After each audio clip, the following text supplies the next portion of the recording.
Egunon, egunon eta eskerrik asko etortzeagatik. Hona etorri gara ekonometroa aurkeztera, 2024 garren urteko ekonometroa aurkeztera.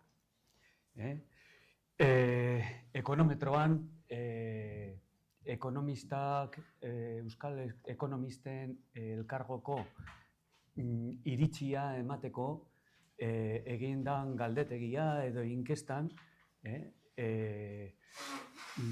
emaitzak emango ditugu. Aurten 18. edizioa da eta ja esperientzia honekin ona gatoz esatera zer gertatu den.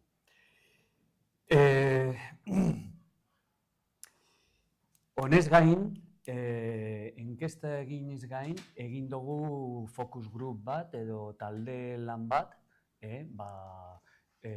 erantzun guztiei arrazoiak aztertzeko. Daude erantzun batzuk eta nahi izan dugu galdetu ditugun gauzei erantzuna aztertu eta horretarako beste focus group bat egin dugu. Urtero bezala, bi atal dauzkagu, alde batetik galdera errepikagarriak eta beste alde batetik galdera zehatzak eta aurten etxe bizitza hartu dugu gai interesgarri moduan. Errepikagarrietan aipatzen dugu Euskal Herriko ekonomiaren egoera. Alde batetik alde pertsonalean eta beste alde batetik Euskal Herriko egoera.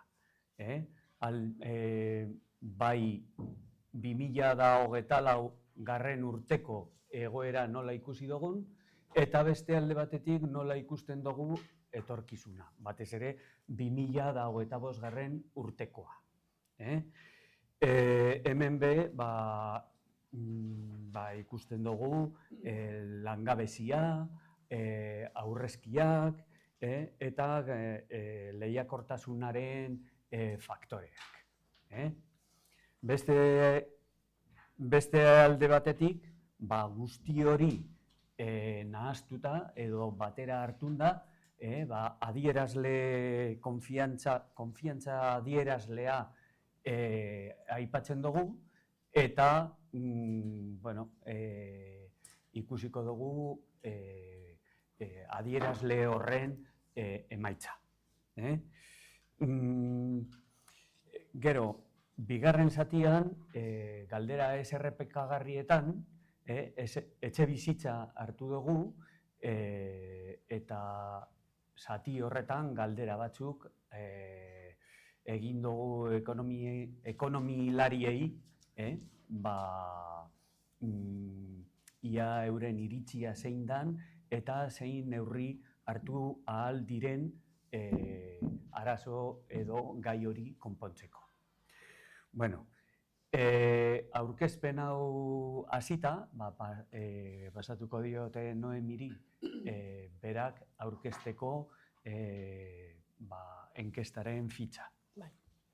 Egunon guztioi, gracias por venir. Como decía Iñaki, el Colegio Vasco de Economistas es un espacio profesional abierto y participativo y realiza todos los años de manera anual el Económetro, que es una encuesta coyuntural periódica que tiene como objetivo recabar las opiniones de los y las economistas sobre la percepción que tienen sobre la coyuntura económica actual, las perspectivas a futuro y temas económicos y sociales de interés. Esta es la 18ª edición y además hemos realizado después de la encuestación un focus group, es decir, un análisis cualitativo en el que tomamos de toda del colectivo de los economistas, de las economistas, una muestra representativa para conocer mejor las razones que apoyan a esas respuestas y poder argumentarlas.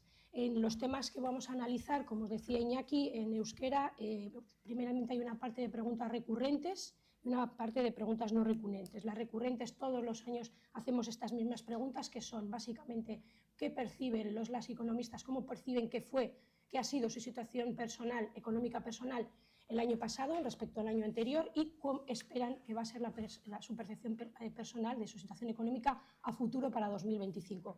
También les preguntamos por la percepción que tienen de la situación económica que ha habido este año, en 2024 respecto al 2023, y la evolución que esperan de la situación del País Vasco, la situación económica para 2025, así como la percepción que tienen sobre el desempleo, el ahorro en el hogar y los factores que influyen en la competitividad de la economía vasca.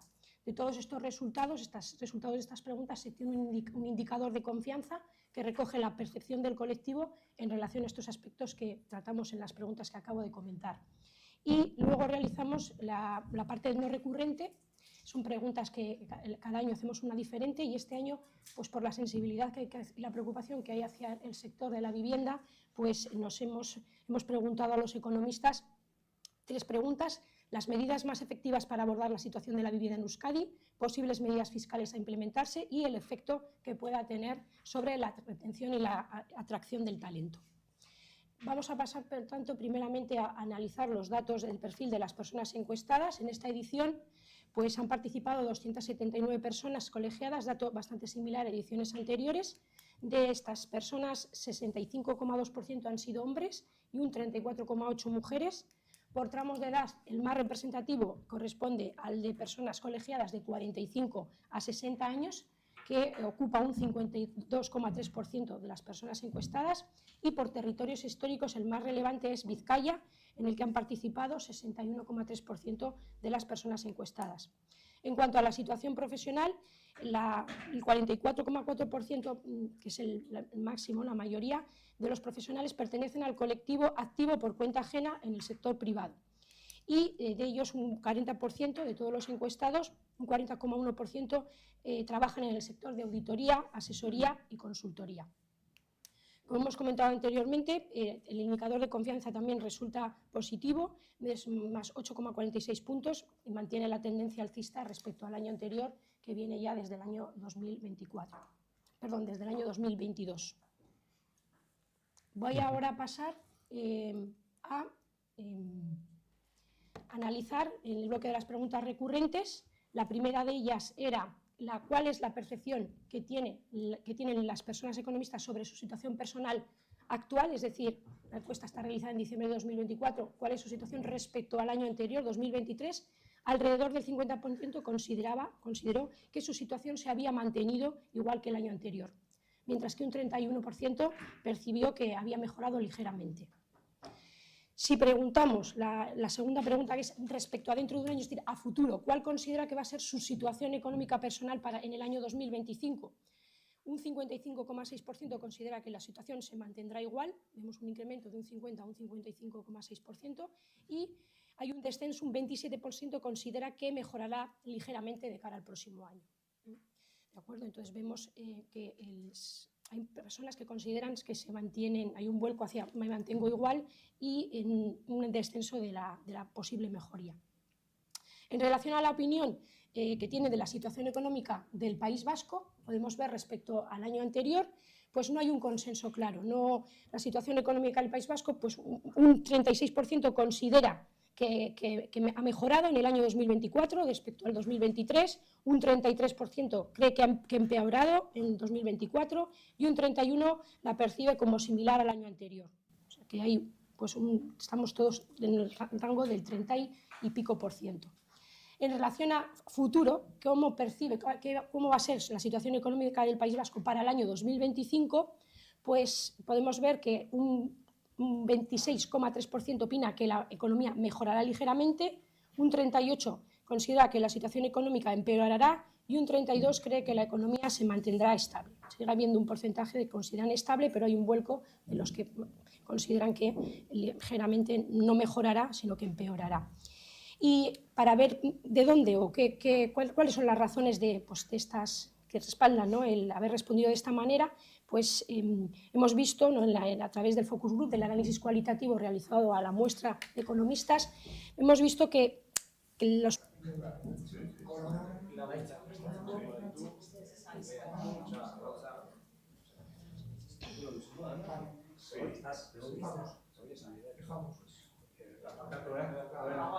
Vamos a ir de arriba, ¿vale? ¿Cuál es la nombre de tu pueblo? Venga. Bueno, pues en relación a la percepción que las economistas tienen sobre la evolución de la economía en el País Vasco, hemos visto que hay una falta de consenso y una disparidad en las percepciones de si mejorará, no mejorará o permanecerá estable. Y analizado esto a través del análisis cualitativo realizado por el Focus Group, el grupo de personas que ha participado, ¿no?, para poder refutar estos datos, pues se ha podido apreciar que puede deberse al impacto de la desinformación y la existencia de una gran diversidad de fuentes de información que pueden contribuir a esta percepción sesgada de la realidad.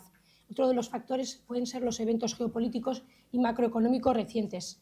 Las economistas consideran que la situación económica actual está condicionada por acontecimientos tales como la guerra de Ucrania, la desaceleración económica en Alemania, el regreso de Trump al poder. Todos estos factores pueden generar percepciones dispares dentro del colectivo de economistas. Y de este análisis cualitativo, las economistas plantean la necesidad de buscar una información económica objetiva, destacando la importancia de acudir a fuentes objetivas y contrastadas para interpretar correctamente la realidad económica, ya que las decisiones económicas fundamentadas deben basarse en datos verificables y análisis imparciales más allá de narrativas polarizadas de ciertas fuentes. Pasamos entonces ahora a analizar cuál es la percepción del desempleo para el próximo año, y en relación al desempleo del próximo año tampoco existe un consenso. Podemos ver en los quesitos que el 34% considera que permanecerá estable, un 32% cree que disminuirá ligeramente y un 31% piensa que aumentará un poco. Esto es atribuido también a las razones que hemos comentado anteriormente: el impacto de la desinformación, la existencia de gran diversidad de fuentes de información y los eventos geopolíticos y macroeconómicos que afectan al mundo. Por otra parte, en cuanto al ahorro, en relación a la percepción que tienen las personas economistas de si van a poder ahorrar el próximo año, hay un 72% que considera que sí ahorrará, en 2025, siendo las mujeres las más positivas en este sentido, y cabe señalar que solo un 29% de los mayores de 60 años no ve factible el ahorro este año. Analizado esto en el Focus Group, ¿por qué hay tanto porcentaje de personas colegiadas, economistas, que puedan ahorrar? Esto es debido también, podemos decir, a la importancia que tiene el ahorro para las economistas en la gestión financiera personal, especialmente en tiempos de incertidumbre. Vemos el ahorro, ¿no?, los economistas, como un pilar clave para la estabilidad a medio y largo plazo, protegiéndonos, que sirve para protegernos de los imprevistos y asegurando el poder adquisitivo ante épocas de inflación y desaceleraciones económicas. Es decir, que eso, en un contexto de volatilidad global, se ve el ahorro como un colchón financiero esencial para la resiliencia económica. Seguimos con ya el último factor, la última pregunta de las recurrentes, que es en relación a los factores más relevantes que puedan influir en la competitividad. En esta edición se considera que pueden afectar a la competitividad de la economía vasca los costes salariales, el I+D+I y la presión fiscal. Esta última ha sido sustituida esta edición por el precio de la energía, que en la anterior edición era uno de los 3 factores, y esta vez consideran las personas economistas que es la presión fiscal. Entendemos que puede ser debido a que el precio del gas y otras fuentes de energía están ya más estabilizados. Y por último, en cuanto al indicador de confianza que hemos comentado anteriormente, que es la percepción de todo el colectivo sobre las expectativas de ahorro, de desempleo, de la situación económica global del País Vasco y la situación en su hogar, vemos que en 2024 sigue la tendencia positiva, como he comentado anteriormente, con más 8,46 puntos, y mantiene una tendencia alcista que ya comenzó en el año 2022. Y como podéis ver, igual no se ve mucho, ¿no?, que están los números pequeños, el principal factor que puede impulsar esa tendencia de este indicador de confianza es precisamente el índice de expectativas al ahorro. Como he comentado anteriormente, el pilar clave para las economistas es el poder ahorrar en épocas de incertidumbre, y esto afecta también positivamente a la situación esperada en el hogar. Si hay ahorro, pues se puede mejorar la situación en el hogar, y por lo tanto estas dos variables tiran del indicador de confianza haciéndolo positivo. Por mi parte, he terminado ya las preguntas recurrentes. Va a hacer Iñaki ahora la presentación de las preguntas recurrentes en euskera. Bai, bueno, inkesta honen perfila, 3.700 ekonomistatik gora dan kolektibo honetatik, 279 erantzun izan ditugu, gehien bat gizonak izan dira, batez ere 45-60 urteko adineko pertsonak, eta Bizkaiko ekonomistak izan dira. Bai, esan behar da, kolektibo honetan Bizkaia dela elkargoan dauden kolektibo honetan gehien ekonomista gehien dauden pertsonak. Galdera errepikagarrietan galdetu dugu ia ekonomiaren egoera nolakoa izan den 2024 urtean, alde batetik arlo pertsonalean eta beste alde batetik Euskal Herri mailan. Arlo pertsonalean gehienak esaten dabe euren arlo pertsonalean baikorra izan dela urte hau, eta hobetu egin dela euren egoera. Baina etorkizunari begira galdetzen badugu, ez dago hain argi zein dan iritzia. Eren batek esaten dau hobetuko duela, besteren batek mantenduko dela, eta beste bat txarrerantz joko duela. Honek esaten digu ziurgabetasuna dagoela, gauza asko gertatzen ari direla hurrengo urterako, eta ez dakigula zein izango den etorkizunean egongo den egoera. Euskal Herriari begira, 2024 urteko egoera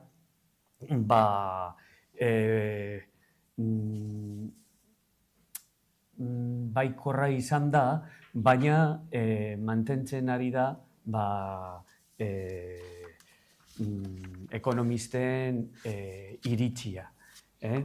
Eta, ikusten da, gero, polarizazio bat dagoela ekonomista guztien iritzietan. Alde batetik, gure fokus grupean aipatu dugu zeintzuk izan daitezken iritzi honek, eta batez ere ikusten da Ukrainiako gerra, Alemaniako krisialdia, eta Trumpen iritsiera mundu honetara ziurgabetasuna dakarrela, eta orduan ez dakigula zer gertatu daiteken hurrengo urtean. Honek ekartzen digu ere, aztertzerakoan beharrezkoa dela aztertzea egoera datu fidagarriekin, medio diferentetatik datozten datuekin, eta zailtasunak dauzkagula aztertzeko zer gertatzen ari den gure ekonomian. Langabezia aztertu dugunean, hemen ere ekonomistek aniztasun handia daukate euren iritzietan. Eta honek eramaten gaitu aztertzera zer gertatzen den gure informazioetan.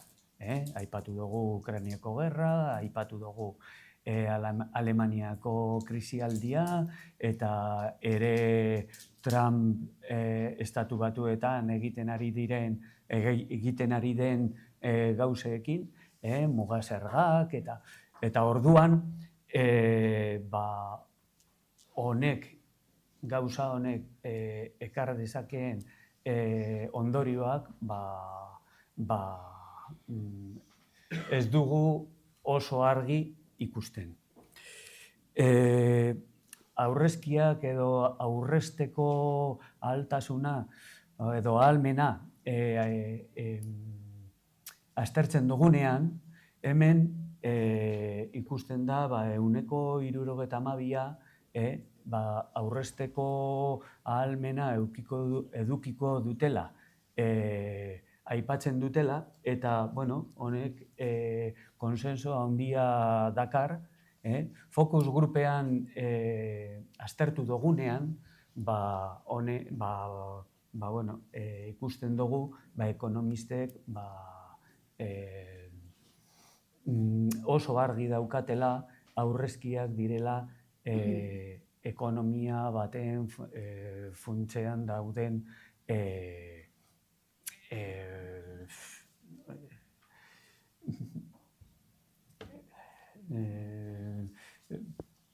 puntu importante bat. Eta orduan,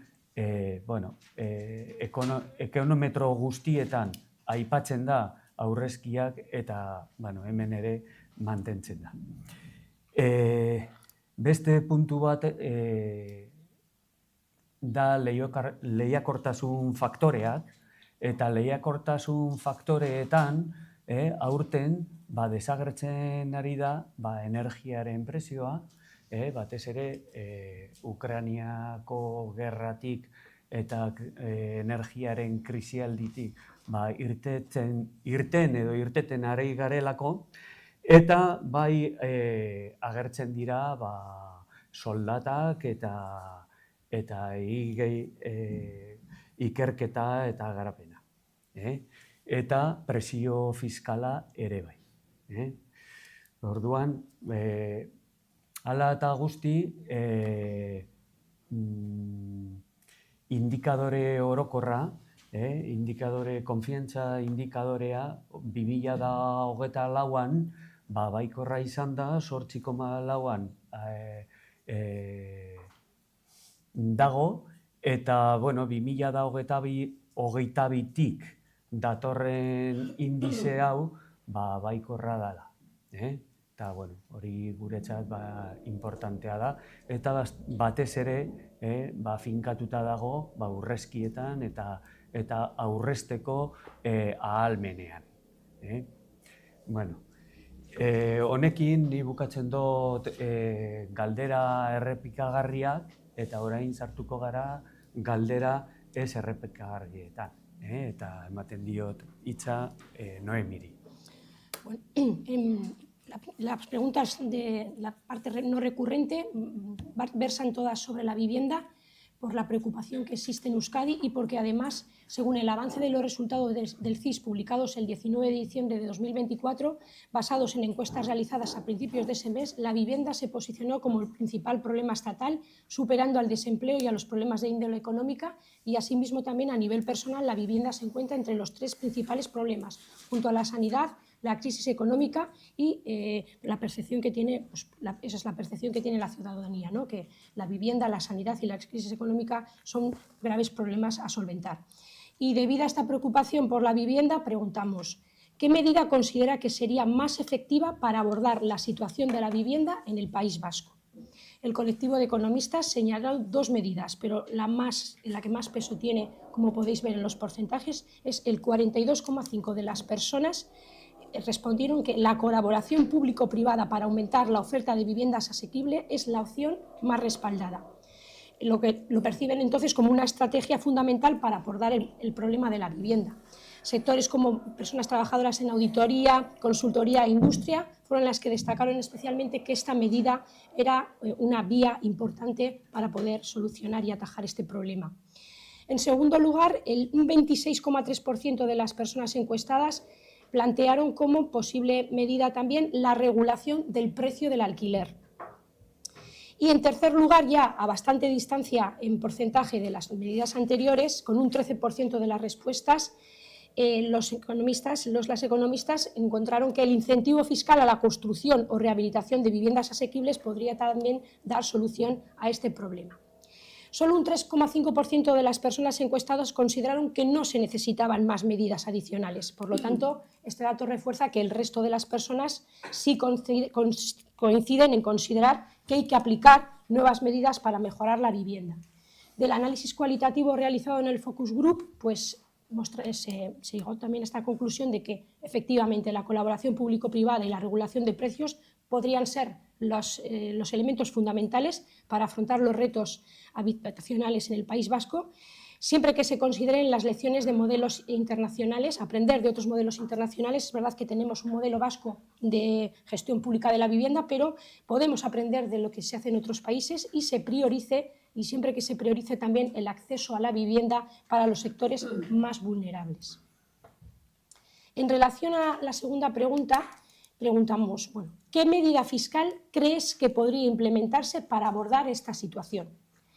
La mitad del colectivo, casi 49,83%, el 50% prácticamente, considera que la mejor medida fiscal para abordar la crisis de la vivienda es incrementar las deducciones fiscales para personas propietarias que alquilan a precios asequibles en zonas tensionadas y a colectivos jóvenes. Esta es la respuesta, bueno, pues, que tiene un mayor amplio, un 50% de las personas encuestadas. Mucho más lejos queda un 20% de personas encuestadas que opinan que ofrecer incentivos fiscales a empresas constructoras que inviertan en vivienda de protección oficial o asequible sería útil.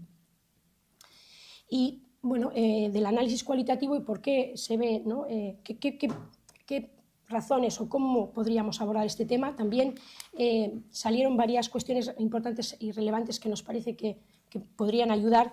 Se consideró que sería necesario realizar una igualar la tributación de los pisos turísticos. Se sugirió incluir las viviendas turísticas dentro del marco de las actividades económicas, lo que podría permitir una mayor regulación y control del sector y ayudar a equilibrar la oferta de viviendas para uso residencial. Esa como una medida importante, y como segunda medida importante también la armonización de los impuestos sobre la vivienda.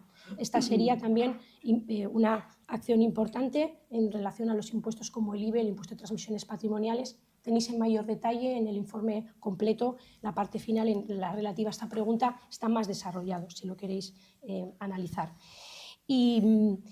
Y estas son básicamente las razones por las que, bueno, apostar por esta igualación en la tributación de los impuestos a los pisos turísticos y la armonización de los impuestos sobre la vivienda, pues puede ayudar a crear también un sistema tributario más coherente y equitativo que responda también a las necesidades del mercado inmobiliario del País Vasco.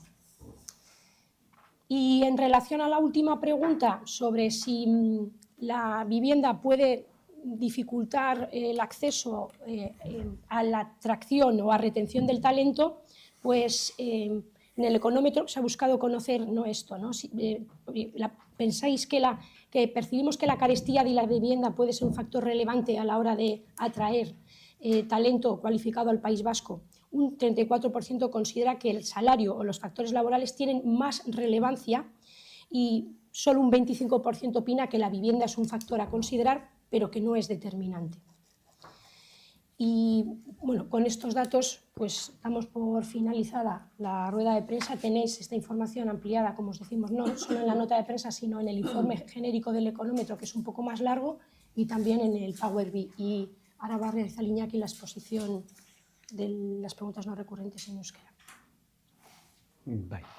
galdera ez errepikagarrietan, aurten etxe bizitzaren arazoa aipatu dugu, batez ere, alde batetik medio guztietan dagoelako, eta beste alde batetik, CISen enkestetan, lehenengo gaietan agertzen delako.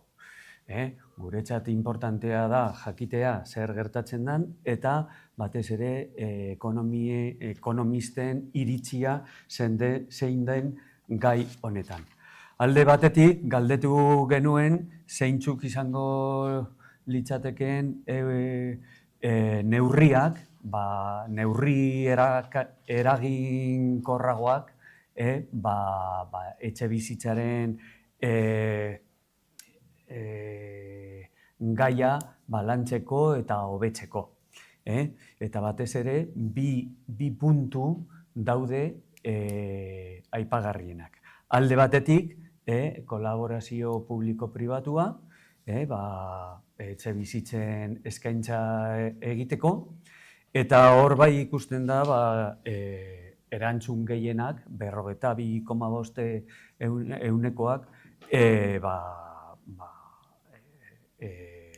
erantzun hori ematen dutela. Beste alde batetik, beste puntu garrantzitsu bat da alokairuen prezioaren erregulazioa. Eta, neurri hau ere ekonomistek aipatzen dute garrantzitsua dela laguntzea eta erregulazio bat egitea. Beste puntu batzuk badaude edo agertu dira, baina portzentaia oso txikia da. Eta guk uste dugu horrek esan nahi duela ekonomisteentzat ez dela oso importantea laguntzea eraikuntza enpresei, ez dela oso aipagarria beste neurri batzuk hartzea. Fokus grupean landu dugu gai hau, eta batez ere ikusi duguna da bai lehenengo puntua, kolaborazio publiko-pribatua, zein alokairuen prezioen erregulazioa importantea dela, baina ere aipatu behar dela edo aztertu beharko genituzkela beste modelo batzuk, atzerrian dauden beste modelo batzuk, eta hortik ondorioak atara, eta ia hemen Euskal Herrian beste neurri batzuk atara ahal izatea. Bigarren puntu batean, galdetu dugu ia neurri fiskalak zeintzuk izan daitezkeen etxe bizitzaren gaia edo arazoa konpontzeko. Eta ekonomisten kolektiboaren erdiak esaten dau interesgarria izango litzatekeela dedukzio fiskalak jartzea alokairuan jartzen dituzten jabeak, etxe bizitzen jabeei dedukzio fiskalak ematea. Prezio egokiak jartzen dituztenei. Batez ere, leku tensionatuetan, eta beste batzuk esaten dabe 20% eraikuntza enpresei laguntzea protekzio ofizialeko etxe bizitzak egiteko. Fokus grupean eztabaidatu eginda, eta ere aipatu dugu piso turistikoak eta etxebizitza turistikoak eta harmonizazio fiskala importantea dela. Hirugarren puntu batean, aipatu dugu zeintzuk diren zailtasunak talentua atxikitzeko edo erakartzeko. Eta ekonomisten aldetik, pentsatzen da, importanteagoa dela soldata onak ematea talentuari, eta, kontutan hartu behar dela etxe bizitzaren presioa talentua hemen mantentzeko, baina aipagarriena da soldata onak izan behar ditugula talentu hori hemen mantentzeko. Honekin bukatzen dugu ekitaldi hau, eta batez ere aipatzea, gure webgunean daudela datu guztionek, ekonometroaren datu guztiak, eta hor aztertu ahal dituzuela datu guztionek sakonki. Mila esker eta galderarik balego, hemen gaude. Ego dezu bukatu.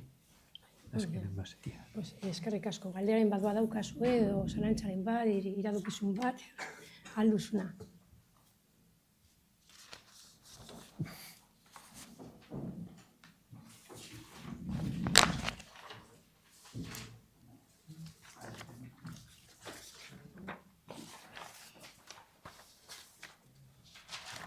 Ez da, gure.